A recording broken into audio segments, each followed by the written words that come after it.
Age of Imprisonment is here, and so too are the reviews. But what is the kind of critical consensus? And is this new Switch 2 exclusive from Koei Tecmo actually any good? Well, I've read through a bunch of early reviews to just kind of see what the overall vibe is and what the pros and cons to look out for are in this new hack and slash entry. So let's get into it.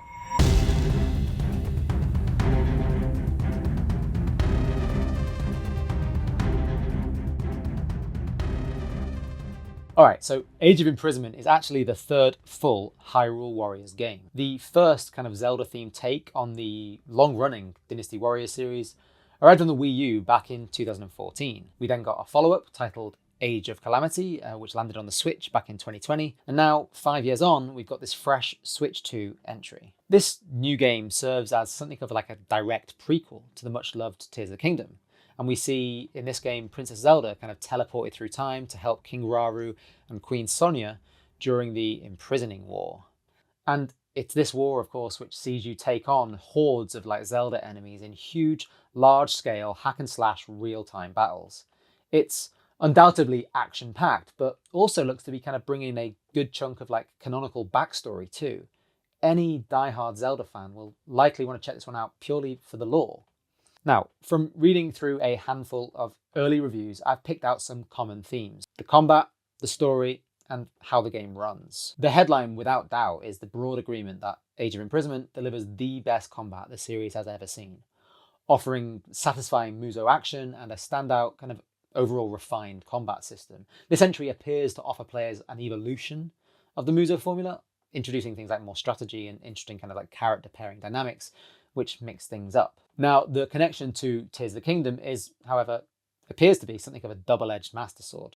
Folks seem to generally like the connection to the prior game, particularly with Zelda herself taking a leading role here. It's nice to see them kind of giving the typically symbolic character much welcome kind of agency and power. The princess gets a chance to truly shine here, going beyond just duplicating beds. The introduction of Zonai tech is also highlighted as a win, adding in some fun variety and tactical depth. However, although these links to the past, do elevate the experience, several reviews kind of touch upon a general fatigue now felt in revisiting this particular Zelda era once again. The Hyrule of Breath of the Wild and Tears of the Kingdom, for all its merit, is feeling a tad tired for some. And there's another kind of related point here as well, is that your enjoyment of this new entry will in some way kind of be dependent on just how invested you are in caring about the supporting cast of characters found within Tears of the Kingdom.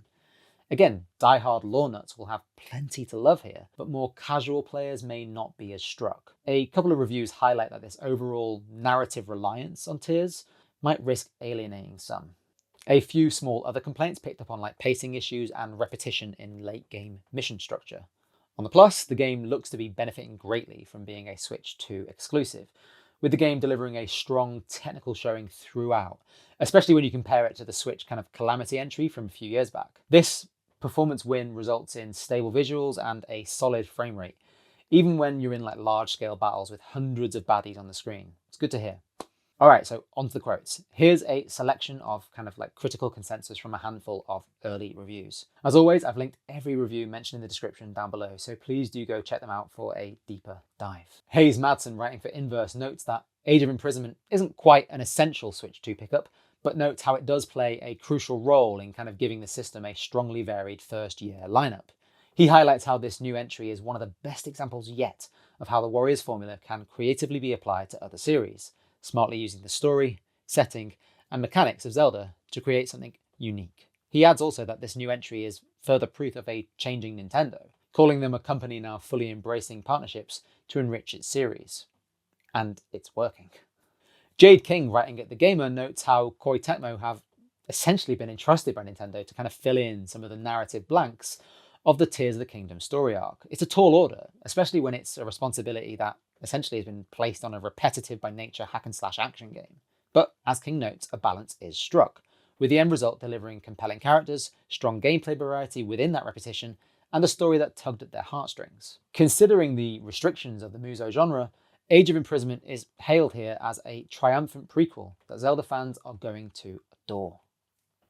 Now, Chris Scullion at VGC has an excellent headline for his review. I love a pun, so this time it's Ganondorf, just deserves a mention.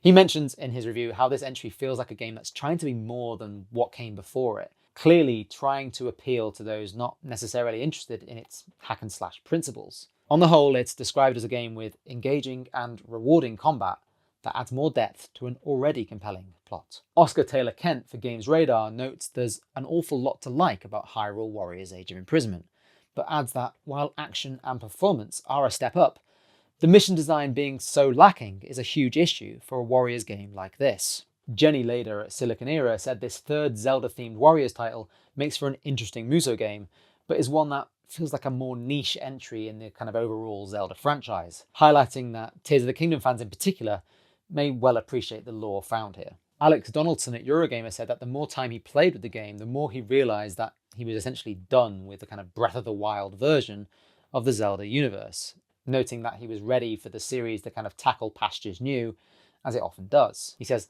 "I didn't realise it when I played it, but what I've discovered is that Tears of the Kingdom was a perfectly fine coda to that version of Link, Zelda, and Hyrule for me." James Galizio over at RPG Site praises Koei Tecmo's latest, saying that this isn't just a great Zelda spin-off, but is a game that confidently stands among some of the singular best games in the entire Zelda series. He says he simply can't recommend it enough for anyone who is a fan of the Warriors genre.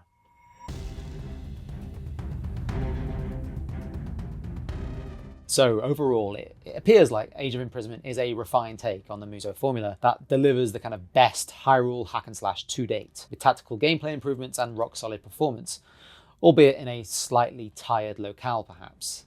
There's clearly plenty of good ideas here on the gameplay front alone to make what on the whole looks to be a fresh offering, just in a somewhat stale setting. At time of recording, this third Hyrule Warriors entry is sitting at 78 on Metacritic. Do you agree with that? Maybe you're kind of like tired of this version of Hyrule too. And if you're planning on picking this up, let me know, or not, in the comments below. And if you do like these sort of roundups, try and hit subscribe before Tingle floats off. That's all from me today. Bye.